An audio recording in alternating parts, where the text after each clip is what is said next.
a passionate instigator and dynamic problem solver. Dr. Kevin Ross Emery, the host of the Dr. Kevin Radio Show, will be taking you outside the box, behind the curtain, and identifying the load of BS we are fed every day. And now, Dr. Kevin. Hello, hello, hello, and welcome to the Dr. Kevin Show here on OMTimes, where we're changing the world, wait for it, one ohm at a time. Here this week, we have, as we have every month, we have Rob Stewart from innercenter.org, our Dr. Kevin Show astrologer. And we have Lori Powers-Otto, our semi-regular co-host. And we're going to be talking about planetary influences for the incoming sign, the incoming time of Scorpio. Scorpio's my time. I may be a Cancer. I got a lot of Scorpio in my chart, so I'm swimming in familiar waters and, body banging those glaciers that always show up when Scorpio's around. They look so small from the top. And then you hit one and you realize, it was only about 1,000 feet deep and, 500 feet wide, but it only hurt a little.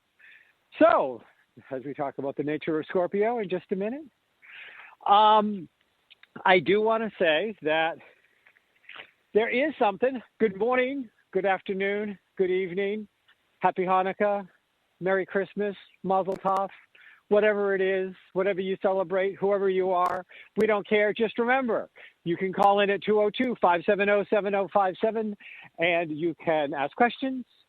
You can share stories, observations, but just remember, we ask that you be respectful when you do so. We reserve the right to be disrespectful to just the co-host of the show. So that means if you call in, you got to be respectful, or we get to hang up on you because that's the way it rolls. Don't like the cookie? Don't eat it. Anyway, so Lori, Rob, how are you guys? I'm good. How are you? I'm doing well, thanks. You can tell I'm wound up, right? You? Never. Never. So I have one little thing I want to bring up, and then we're going to turn this show over to Rob because he's already warned me to fasten our seatbelts because, baby, it's a bumpy ride going into this 2020 election. But we're going to get there in a minute. So I have to say, in my regular show, I always do a hot under the collar. Something or something that, it's a hot topic. So it's either something that warms the cockles of my heart or it gets me hot under the topic. And, I've been trying to stay very positive. Lori and I do, the second Thursday of every month. We do Thoughtful Thursday with motivational, inspirational stories. We try to do the astrology on the Dr. Kevin Show to give you more information with which to make better decisions. But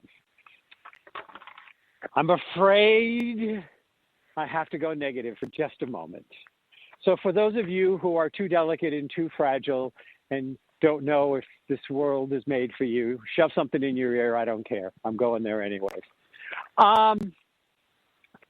So the UPS guy comes to drop something off to me this week. And I don't think any, he comes up and I need a sign for it. But he says, well, I can sign for you. He said, it's, because of all the COVID thing, I can just sign it for you. So blah. And I'm like, okay. And he goes, boy, I can't wait till after November 3rd because all this stuff's going to go away then.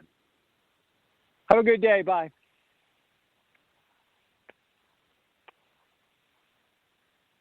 And I was gobsmacked. Absolutely. I was like, I stopped and thought about it for a second. I'm sure he probably is supporting the idiot in the White House because that's what they're telling everybody. They just made this up to make me look bad. And here you have somebody, first of all, I thought about complaining to UPS because, first of all, don't make comments like that when you're dropping off UPS packages. That's really unprofessional. But then I'm like, you know what? I'm not going to try to get the guy in trouble because that's all that would happen, even if that happened. Because what's the point? He's just going to, you can't miss the big, Black Lives Matter sign in my front yard, which might give you a clue that I'm probably not one of the ones that have drank the Kool-Aid that COVID was made up just to make an idiot look like an idiot, because he does a good enough job all on his own. He doesn't need our help, really. But as of this moment, recorded, according to my sources, we've had 8,646,827 cases. We have today, and the day is not over, we've already had 61,477 cases. There have been a total of 228,234 deaths. With today's total, and today's not over, 826 deaths. And there was a part of me that was literally wanting to chase the guy down and say, do you think they made up those 228,000 people? Because I know some of those people that died, and guess what?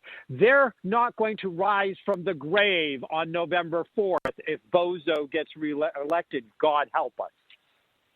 You really think the 228,000 deaths were made up to make this Joker look like the Joker he is? Really? Really? You're really going to hold on that all of this is just imaginary?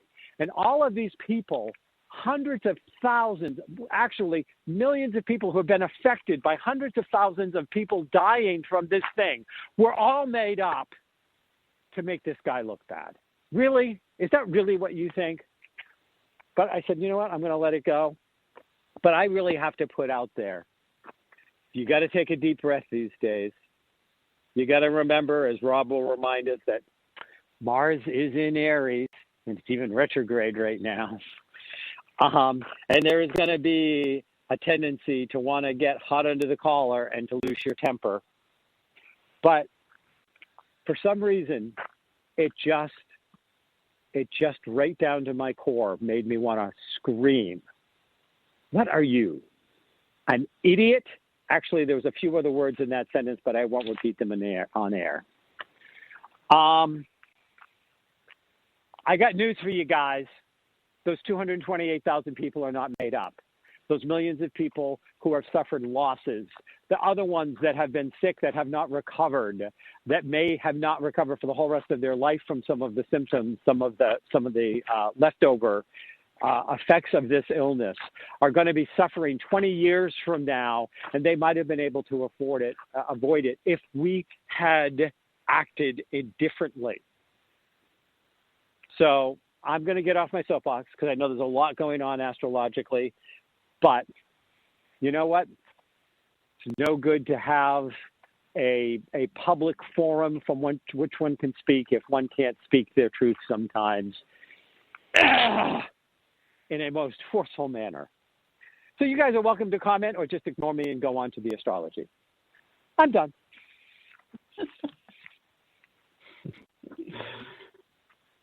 All right, Rob, we're going to leave that up to you. Yeah. All right. Well, I mean, I think you made a good point, and I guess I'll just continue with the astrology if that works for you guys. Yeah, it works for me. I mean, I don't think I left a whole lot of things you really need to comment on. I don't think either one of you disagree with me. So go ahead, Rob. Tell me why I'm so irritable. So so it's obviously it's 2020. It's been a difficult year, no doubt about it. And one of the things that I think of from time to time was back in 2018, July 2018. There was an event with about 12 kids from Thailand stuck in a cave with their coach, and it was a huge story. These kids were trapped in a cave about 4 kilometers in the earth, and floodwaters, monsoon. It just seemed impossible that these kids were going to get out of there. It was a really powerful time, certainly for me. partially was raised in Thailand for a little bit of time, but it was a story that touched the world, and it just, the mind could come up with a billion and one reasons why this wasn't going to work out well. But it did. You know, there was one hero that passed away, and there's 10,000 other heroes that were helping things move through, and all of these kids came out of the cave. And, you know, I think this is a really good metaphor for what's going on in the world today. And, you know, we could think of a billion reasons why, you know, to scare ourselves half to death. And I think, you know, the story of the Thai cave, I think is important to remember, and that all of this is in the name of transformation. There's deep transformation occurring.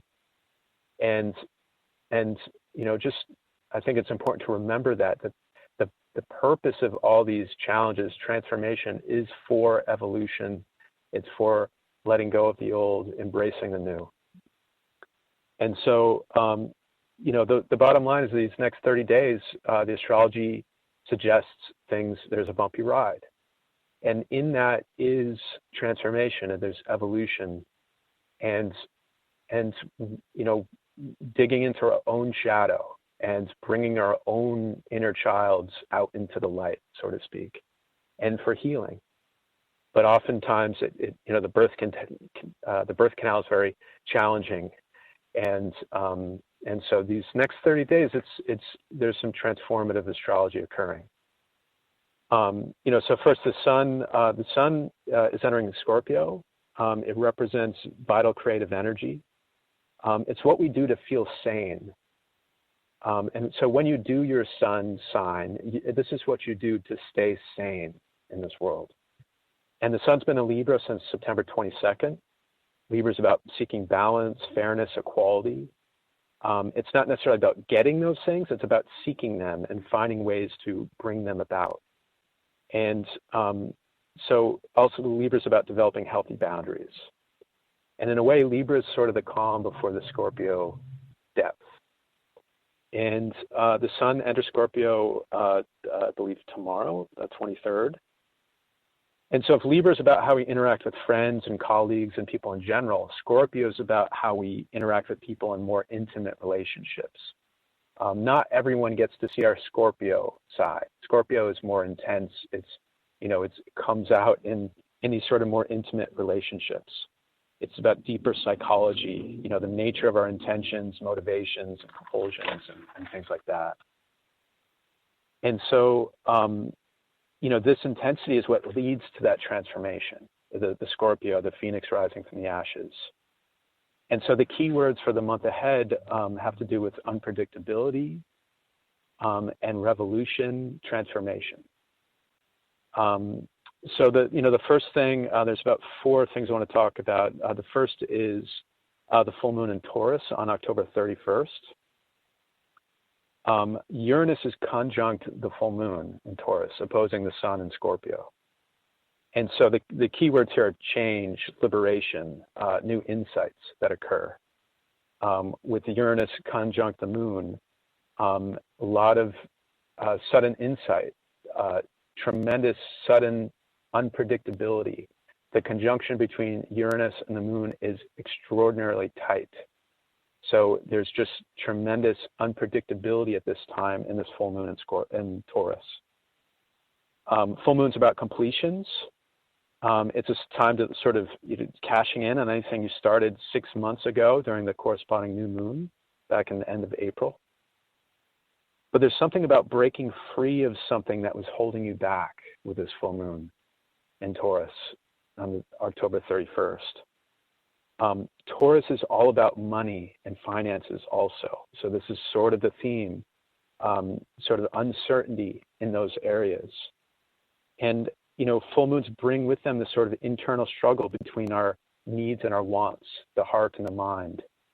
So these are some of the things that we're all going to be navigating in our own ways.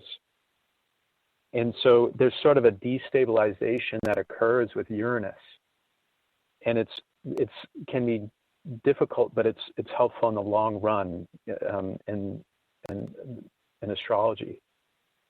And so there's something about some rebalancing that's occurring from a higher perspective. That's a real theme with this full moon.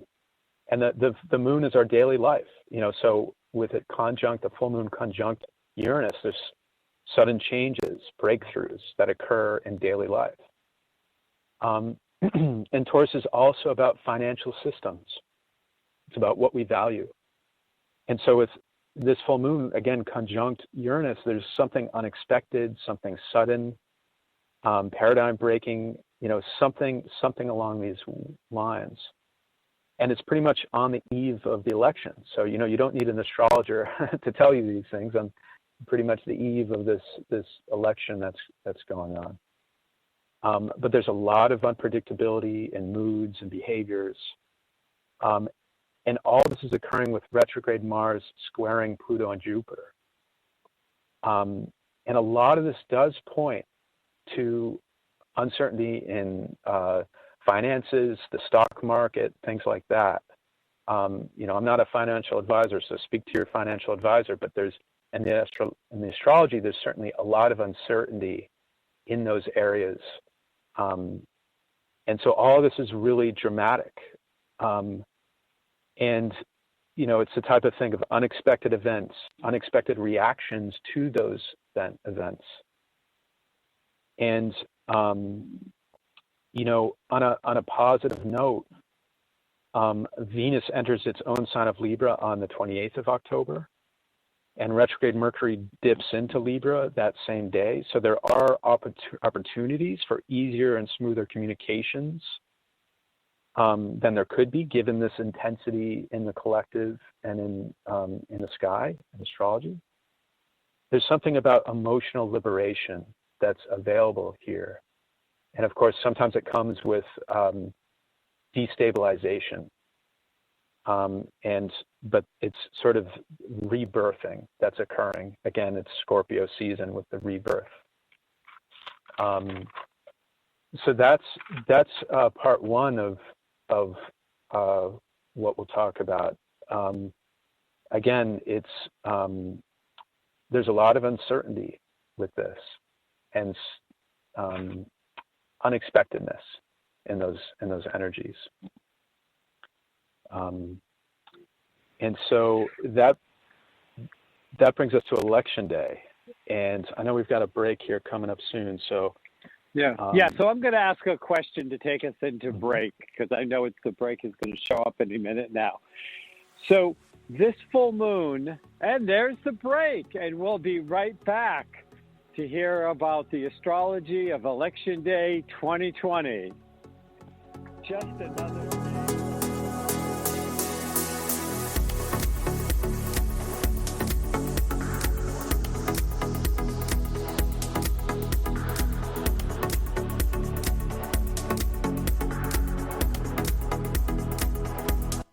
Conscious media for conscious minds. OMTimes. Have you ever wondered how to change your love paradigm? The secret key is finding a love partnership, not just a regular connection. How do you find these? Through conscious relationships. Ascending Hearts Dating is a dating site for people like you that believes in second chances and a different type of spiritual connection. Try Ascending Hearts for free today at ascendinghearts.com and change your love paradigm. Ascending Hearts, the premier dating community for the spiritually awake. Hello, I'm Sandy Sedgbeer, host of OMTimes Magazine's flagship radio show, What is Going On? My passion is sifting through information, research, and innovations from new thought teachers, speakers, and researchers pushing back the boundaries of what we know about life, energy, metaphysics, and the universe. I love shifting perceptions about who we are, why we're here, and how quickly impossible becomes normal when we open our minds, expand our awareness, and accept that the only limits that exist are those we place upon ourselves.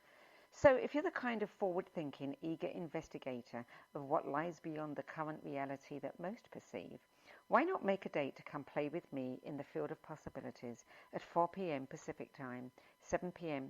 Eastern Time every Thursday, and together we can discover what's really going on. These are the sounds of a dinner that almost didn't happen. A dinner now served thanks to people like you. Due to COVID-19, 17 million more Americans may face hunger. Feeding America is helping our neighbors in need. And if you're able, you can too. Donations are being accepted at feedingamerica.org/coronavirus. Brought to you by the Ad Council and Feeding America, 200 food banks strong.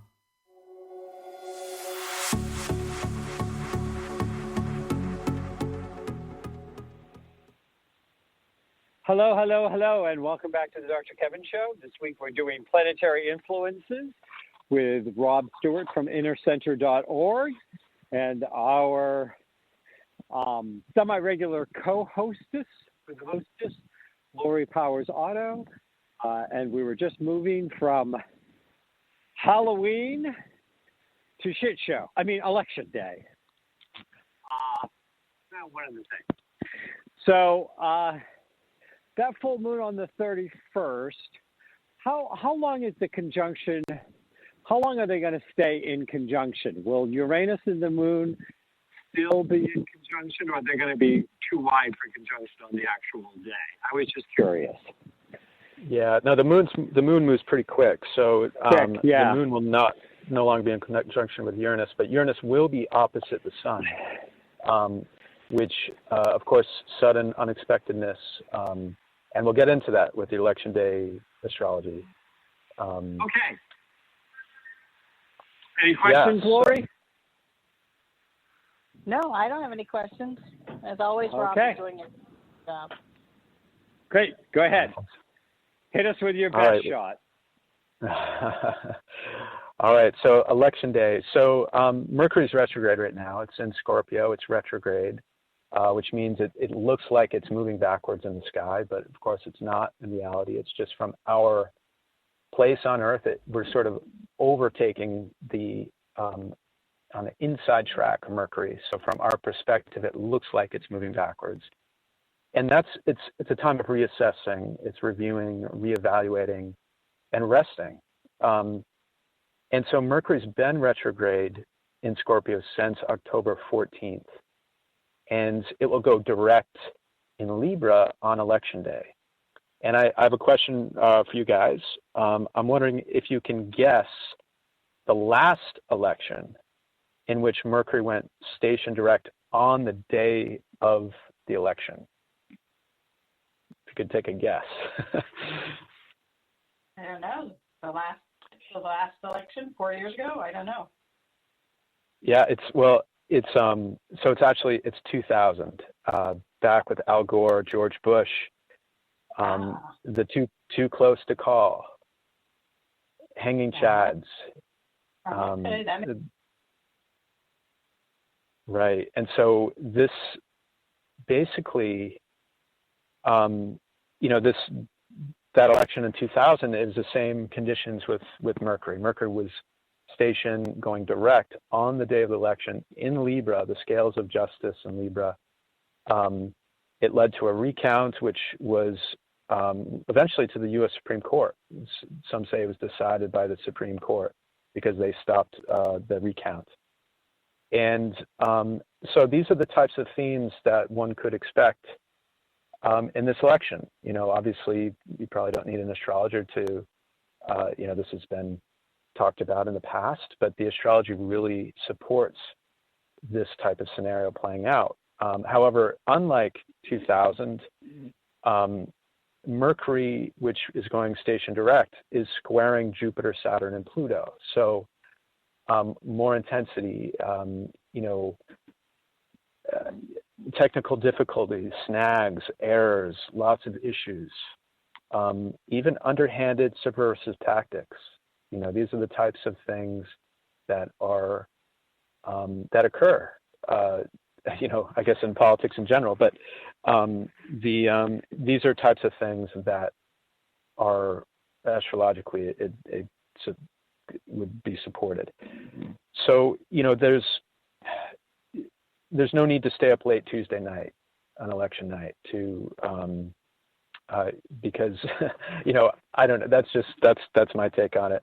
We'll see what happens. But it certainly seems like the results won't be in. Back in 2000, it took 20 days I think it was 20 days for a decision to be made in these courts and recounts and all sorts of stuff. So, and like I said earlier, the sun is opposite Uranus. So there's a lot of change, there's a lot of uncertainty, a lot of rebelliousness, dramatic and drastic changes occurring at this time. So, so any questions about the election? That's what it's showing in the astrology, to expect the unexpected, expect delays, expect technical difficulties, and a whole lot of issues. So we know that one of the other players here has been this Mars in Aries. And so you have the Mercury going direct on election day. When Mars goes direct around that time sometime too, does it not? Am I remembering that incorrectly? Yeah. Mars goes direct November 14th, I believe. I think it's the 14th. Okay. So Mars will be retrograde during election. Okay. So you have the planet of communication squaring off against, you said, Uranus, Saturn, and Jupiter. Am I? So yeah, retrograde Mercury is square Jupiter, Saturn, and Pluto. On election day. Yeah. Jupiter, Saturn, and Pluto. Okay. So lots of transformation, lots of stuff going on, but that Mars is also going to, how is that going to play with everybody? Because we've talked about that this Mars is can be given to violence. This can be a violent Mars in this position. Right. And I want to know how is all that playing out with everything else? Is it a player at all on election day? Right. Or so Mars. Right. I mean, Mars is aggression. It's assertiveness. In the worst extreme cases, it's violence. It's retrograde. So retrograde Mars is sort of it's the type of thing of not my will but thine will be done type of thing. We sort of, our own individual will can be stifled or difficult to exert our own will. So it's this type of thing of feeling, not necessarily in the driver's seat in one's life, which can bring about a lot of anger, frustration, and things like that. But the thing to remember is that to know about this and to, do the inner work. we're in a way we're reviewing our assertion in the world. We're reviewing our own aggression, the aggression of others, our own assertiveness. We're sort of reviewing this so that when it goes direct, November 14th, we're more wise and informed. But how does it affect the election? It doesn't make. It's right. It's opposite Mercury, but at the 10th degree. So it is playing an opposite Mercury. So there's a lot of friction, a lot of just sort of classic election stuff going on. Well, you said that it's opposite, but it's at a 10 degree. And right. I sometimes look at all of this stuff, and I want to make sure we have a chance to cover, because you said you had a lot to cover, so I don't want to go down any rabbit holes here. But no, it's all right. It's all right. I always look at that, any kind of aspect, unless it's with a major planet involved is, normally we look at 5. 5 to 10, there's some influence, but it's really waning, more or less. And 10 is kind of really the edge of much influence. Unless it's supercharged. And if you've got all of this energy squaring the Mercury going direct, then I think that the Mars might have more than its normal influence with a 10-degree orb. Yeah, no, I agree. And I mean, and just, just knowing that it's an election, it sort of says it all right there. The thing is, I think things could really get more assertive, aggressive on November 14th, and we'll get to that stuff in a bit. But well, that's where I was going. Yeah, right. It's sort of the kettle's boiling. But again, all this is there's transformation occurring, even as frustrating and whatever it is for everyone, in each and everybody's own way. But I agree with what you say there. Yeah, I would suspect from what you're saying, and then I want you to move on again, to make sure we cover everything. But listening to what you're saying and knowing that we have this supercharging going on, and if Mars is in that wider degree of an opposition, but it's squaring Saturn, Pluto, and Jupiter, then Saturn, Pluto, and Jupiter, the three of them, at least one, if not more, must also be dinging Mars in some way. I mean, the angles have got to work out that somehow it's getting done. So I'm thinking that election day, you're going to see some minor blow-ups, but I think everybody's going to feel like nobody's getting heard. It's almost like everybody's going to be shouting out, is going to be shouting over each other. Like, yeah, no, absolutely.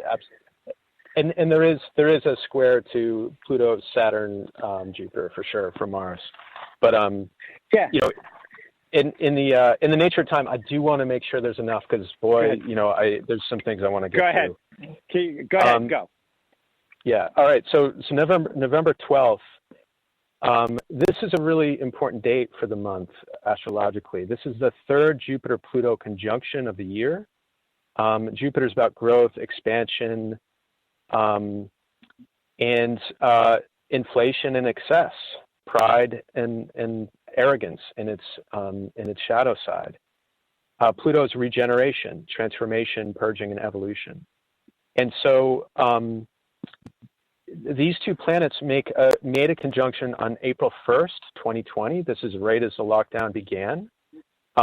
Before this, it was 12 years ago, the last Pluto-Jupiter conjunction. The second Pluto-Jupiter conjunction, so the first one this year was right as the lockdown began, and that's sort of a classic Jupiter-Pluto type of thing. The second conjunction occurred on June 30th, but both planets were retrograde, so which is more about prodding and testing and things like that. And so, the events of June, July, when the second Jupiter-Pluto conjunction occurred, this is something that that we can all process and integrate, if you want to contemplate what was going on at that time.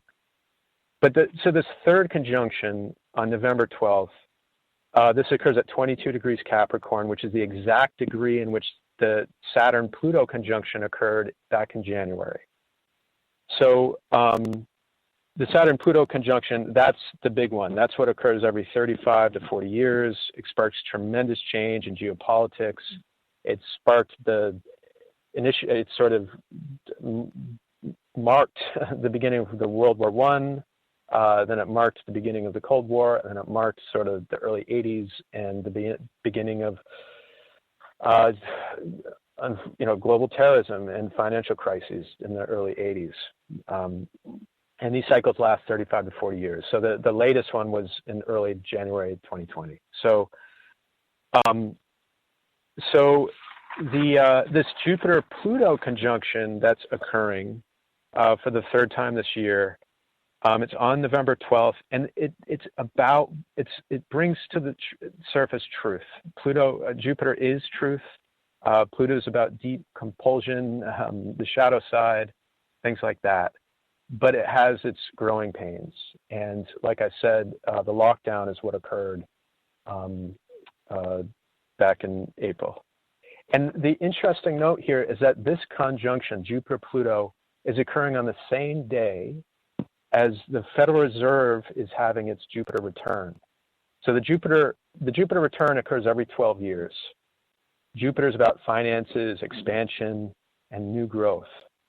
And what this means is that the cycle that began 12 years ago, it's a 12-year cycle with Jupiter, which was the 2008 bailouts. Back in October, I believe it was October 2008, the bailouts, the QE, et cetera.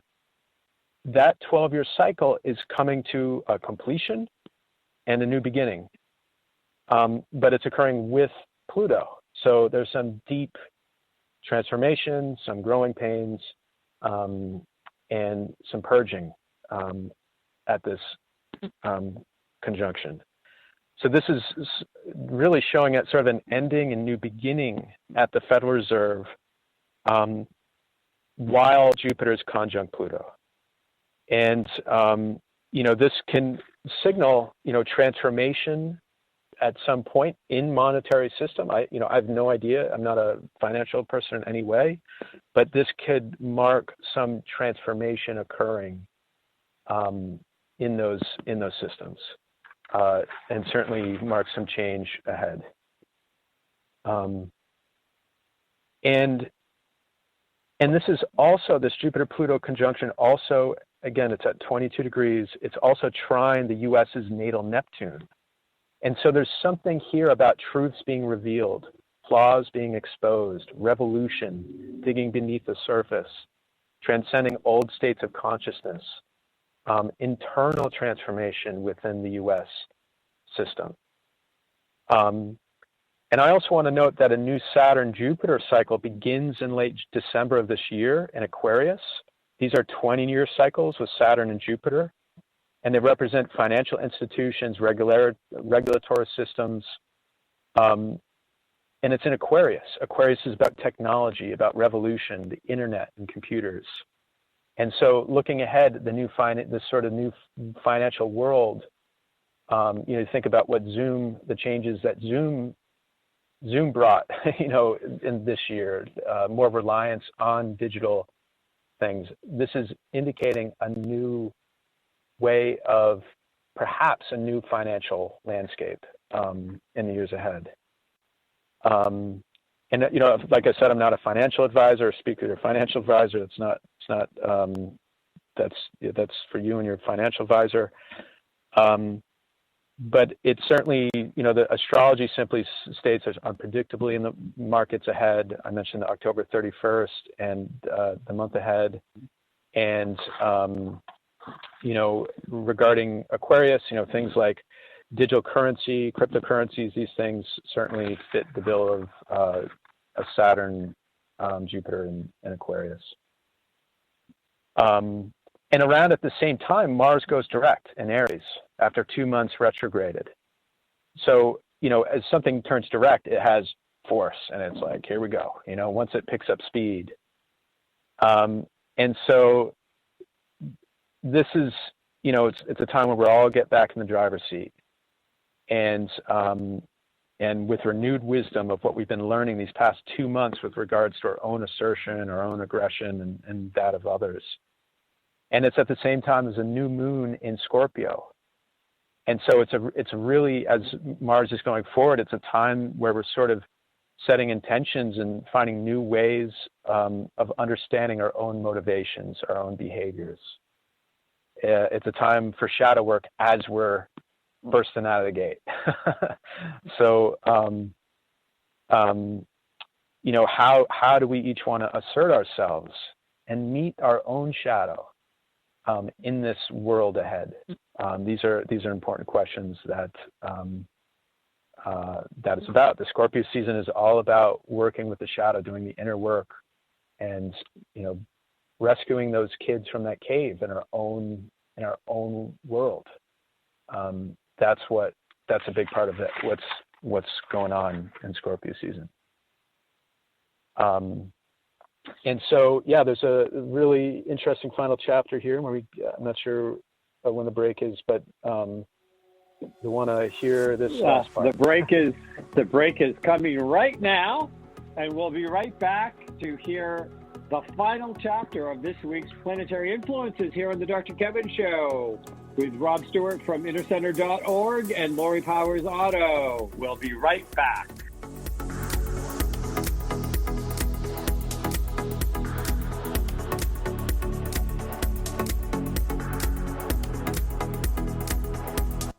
The Real Conscious Connection.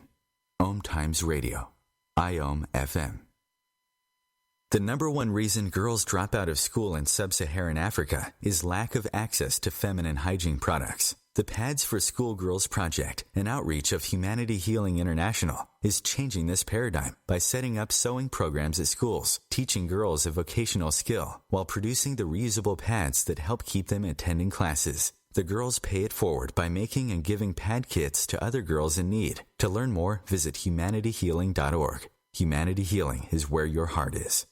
More than 24 million Americans have an autoimmune disorder, and that number continues to grow. I'm Sharon Saylor, and I'm one of those 24 million. To put that number in perspective, cancer affects about 9 million and heart disease up to 22 million. That's why I've brought together top experts and those thriving regardless of their diagnosis to bring you the latest, most up-to-date information. Join me, Sharon Saylor, Friday night, 7 p.m. Eastern, for the Autoimmune Hour on Life Interrupted Radio to find out how to live your life uninterrupted.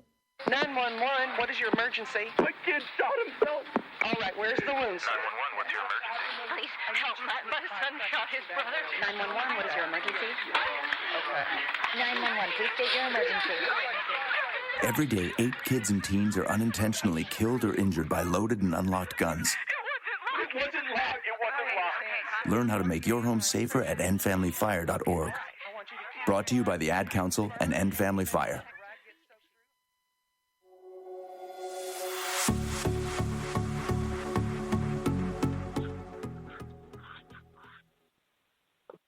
Hello, and welcome back to the last segment of the Dr. Kevin Show this week, where we're doing Planetary Influences with our semi-regular co-host, Lori Powers-Otto, and our astrologer, Rob Stewart from InnerCenter.org. We are getting into Chapter 3, the final chapter of what's going on with us astrologically.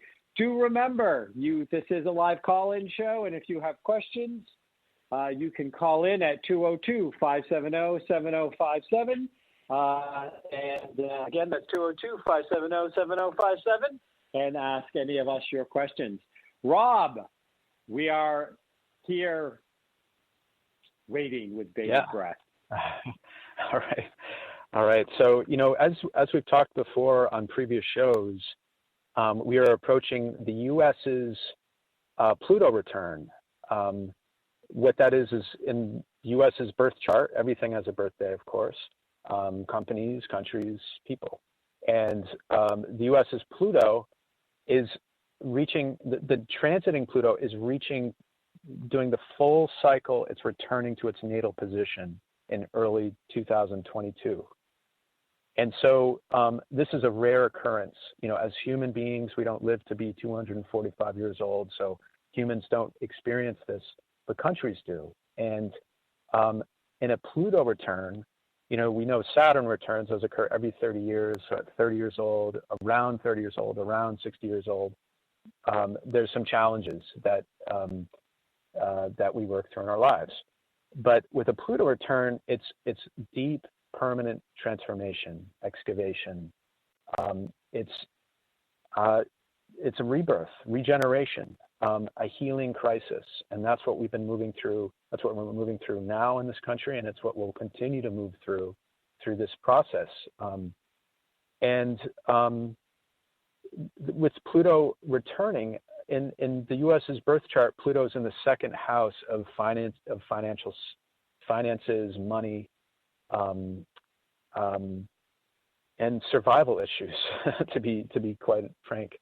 And so these are the areas that are coming up to be regenerated in the U.S.'s chart in this country, which we're all a part of, and the world is too, for better or for worse. So on November 21st, next month, transiting Saturn will be making a conjunction with the U.S.'s natal Pluto. This is at 27 degrees Capricorn, I believe. That's what it is. And when Saturn touches natal Pluto, it brings dramatic evolution, transformation. You know, a lot of these themes are similar because Pluto's been involved in all of these conjunctions we've been talking about. But Saturn's about authority. It's about structure, institutions, discipline, and there's also, with Saturn, Pluto, abuse of power, political drama, excavations that are needed for healing, like the healing crisis, of course. And so Saturn cycles are 30 years long. And I just want to touch on a few of these conjunctions that have occurred in the past. This year, it occurred on February 24th of 2020, transiting Saturn conjunct natal Pluto in the U.S.'s chart. And this was right before sort of the upswing in the COVID situation. It's when sort of the CDC mentioned that COVID-19 was headed to the pandemic sort of status. You know, this is right before the big outbreak of COVID. So again, these sort of growing pains of Saturn, this sort of limitation and restriction. Saturn's also about limitation, restriction, and those types of things. The other conjunction this year for transiting Saturn with Pluto, again, there's a retrograde in Saturn and in Pluto. So they touched each other twice already this year. This will be the third time this year. So the second time they touched was when they were both retrograde. And this was on August 4th of 2020, just a couple months ago. And, you know, I was doing an online search, you know, what was going on around that time, checking headlines. And that was the day of the massive explosion in Beirut. You know, one can only, you know, guess as to how these things are related. Who knows and who cares, quite frankly. But these are the types of things that our Saturn Pluto speak of. And I want to go back to the previous, the one prior to this. That was January 17th, 1991. Again, there was some retrograde touches around that time as well. But January 17th, 1991 was when the Gulf War Desert Storm began. And if you go back another whole Saturn cycle, again, 30 years prior to that, well, the last time that Saturn touched U.S.'s natal Pluto was December 13th, 1961, the beginning, actually 2 days after the beginning of the Vietnam War. And so these are the types of themes that come up with transiting Saturn touching U.S.'s Pluto. And this is what is occurring in November 21st of this year. And I just want to bring that up. And unfortunately, you know, this may suggest some type of challenge. And I think it's important for everyone to be mindful of such things, not being pulled into conflict that's unnecessary. I don't know, just one man's opinion, but this is sort of the other thing that suggests potential types of conflicts. I really hope this isn't the case, but another potential thing that suggests such a thing is the transiting north node of the moon is currently conjunct the U.S.'s Mars in the 7th house. That's aggression. You know, in the U.S.'s chart, the Mars is in the 7th house, so it's sort of when Mars is in the 7th house, we often think the aggression is always outside of ourselves, but in fact, it's here and there. It's one and the same. So that's something. Again, it's unfortunately I think it's important for everyone to create the space for energetically taking deep breaths and the type of thing, there's a great saying, what damns you back, and I think it's an important time to dig deep and find the inner peace that is needed to with these challenges that we're dealing with this year. And again, it's about transformation. It's about evolution. It's about letting go of the old things that no longer serve. And all of this is part of those sort of growing pains, and I just, hopefully by stating such things that it's avoidable, of course, but I think it's important for everyone to hold space for to come to peace in our own life with our own enemies, so to speak, and move from that area rather than from the warlike area that has been such a part of our history collectively. So so that's all I have for today. And again, I hope, obviously, clearly, I hope these aren't that external conflicts don't come to fruition. I think it's important to send positive energy to everything going on. Well, certainly it is heavy times, and that this is not a time to be careless with one's actions. We can't help what we think, but we can choose what we do with it. Just like at the beginning of the show, I talked about my UPS man, who there was a part of me that wanted to go shake him and go, what is your problem? Do you know the numbers? They're really not fake. But I didn't. The urge was there, but I didn't. And that's the power, to acknowledge that I'm having the feeling of wanting to strangle somebody, but choosing not to do it. Mm-hmm. And I think that is, what we have to keep in mind is,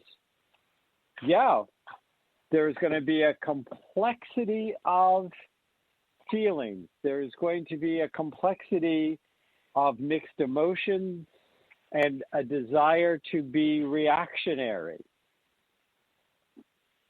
There's almost going to be a push to be reactionary. But we have choices. We do not have to choose to give in to that. That's right. And I do want to say, interestingly enough, on November 1st, Sunday of Halloween weekend, I was approached to speak at a psychic mediumship summit.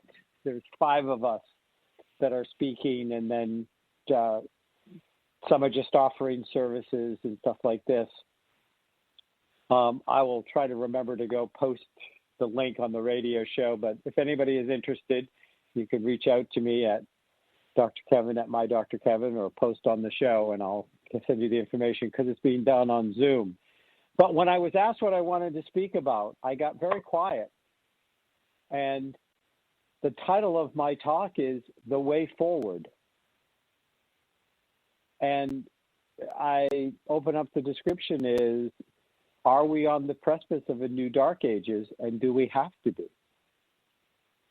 And those choices that we people who are more self-aware and make our effort or our goal to live as much in the light and illumination as possible, we may have to be the torchbearers in a time of great darkness. Lori, thoughts? You know, I was just thinking that what you said is exactly what I've been thinking. And you're right.